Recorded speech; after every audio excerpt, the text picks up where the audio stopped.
Welcome to BrainBite Tutorials. नमस्ते। तो सब तैयार हैं कंप्यूटर की मजेदार दुनिया में चलने के लिए? आज हम अध्याय 2 से ये जानेंगे कि कंप्यूटर के अलग-अलग हिस्से कौन-कौन से होते हैं और वो करते क्या हैं। तो चलिए शुरू करते हैं। पता है, एक कंप्यूटर ना काफी हद तक हमारे शरीर जैसा ही होता है।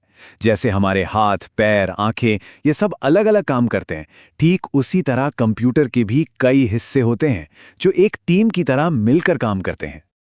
तो फिर देर किस बात की है? चलिए कंप्यूटर के इस कमाल की टीम के हर एक मेंबर से मिलते हैं और देखते हैं कि कौन क्या काम करता है। तो टीम में सबसे पहले हैं मॉनिटर। अरे ये तो बिल्कुल टीवी स्क्रीन जैसा दिखता है ना? हम कंप्यूटर पर जो कुछ भी करते हैं, चाहे कोई गेम खेलें या कोई फोटो देखें, वो सब हमें इसी स्क्रीन पर दिखाई देता है। अब देखते हैं कीबोर्ड को। इस पर तो कितने सारे बटन्स हैं। इन्हीं बटन्स, जिन्हें हम कीज भी कहते हैं, को दबाकर हम कुछ भी टाइप करते हैं, नंबर लिखते हैं और कंप्यूटर को बताते हैं कि उसे क्या करना है। और ये है छोटा सा प्यारा सा माउस। इसका काम है पॉइंट करना। स्क्रीन पर किसी चीज को चुनना हो या किसी फाइल को खोलना हो, ये सारे इशारे माउस ही तो करता है। और अब मिलिए टीम के कैप्टन से। ये है सीपीयू यानी सेंट्रल प्रोसेसिंग यूनिट। ये कंप्यूटर का सबसे जरूरी हिस्सा है। हम कंप्यूटर को जो भी करने को कहते हैं ना, सीपीयू ही उसे समझता है और पूरी टीम से काम करवाता है। हाँ, तो ये बात एकदम गांठ बांध लेनी है। सीपीयू को कंप्यूटर का दिमाग कहते हैं। जैसे हमारा दिमाग हमारे पूरे शरीर को कंट्रोल करता है, वैसे ही सीपीयू पूरे कंप्यूटर को चलाता है। जरा सोचिए, कोई जरूरी काम कर रहे हैं और खट, लाइट चली गई, सारा काम खराब। अरे नहीं, यहीं पर हीरो की तरह एंट्री लेता है यूपीएस। ये कंप्यूटर को फौरन बंद होने से बचाता है और हमें अपना काम सेव करने का थोड़ा टाइम दे देता है। स्कैनर को हम कंप्यूटर की आंखें कह सकते हैं। जैसे हमारी आंखें सब कुछ देखती हैं, वैसे ही स्कैनर किसी भी फोटो या डॉक्यूमेंट को देखकर उसे सीधा कंप्यूटर के अंदर भेज देता है ताकि हम उसे मॉनिटर पर देख सकें। अच्छा, और अगर कंप्यूटर की आवाज सुननी हो तो उसके लिए हैं स्पीकर्स।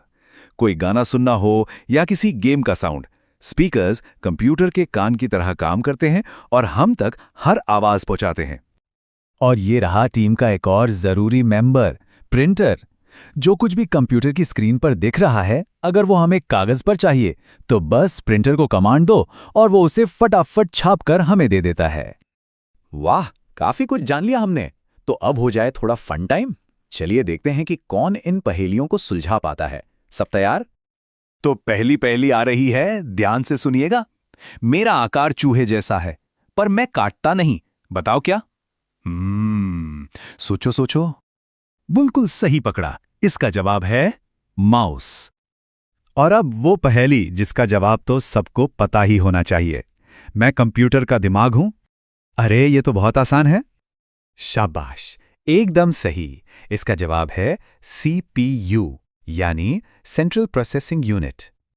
क्या बात है, बहुत बढ़िया। अब टाइम है अपने ज्ञान को चेक करने का। चलिए कुछ सवालों के जवाब ढूंढते हैं। तो सवाल नंबर 1, जरा ध्यान से सुनिए। मान लीजिए कंप्यूटर पर काम करते करते अचानक लाइट चली गई, तो कौन सी चीज उसे तुरंत बंद होने से बचाती है? सीपीयू, यूपीएस या स्कैनर? और सही जवाब है ऑप्शन ख, यूपीएस। याद है ना, ये कैसे कंप्यूटर को थोड़ी देर के लिए पावर देता है ताकि हम अपना काम सेव कर सकें। चलिए अब आते हैं उस मजेदार सवाल पर, कंप्यूटर के पार्ट्स हमारे शरीर के हिस्सों जैसे कैसे हैं? याद कीजिए, हमने एकदम शुरू में इसी पर बात की थी। तो चलिए फटाफट से एक बार और देख लेते हैं। सीपीयू है कंप्यूटर का दिमाग, स्कैनर बन गई उसकी आंखें, स्पीकर हैं उसके कान, कीबोर्ड है लिखने के लिए हाथ और माउस है पॉइंट करने वाली उंगली। और अब जाने से पहले एक सवाल सबके लिए। जरा सोचिए, अगर कभी कंप्यूटर के लिए कोई नया पार्ट बनाने का मौका मिले तो वो क्या होगा और वो क्या काम करेगा? अपनी कल्पना को दौड़ाइए और सोचकर देखिए।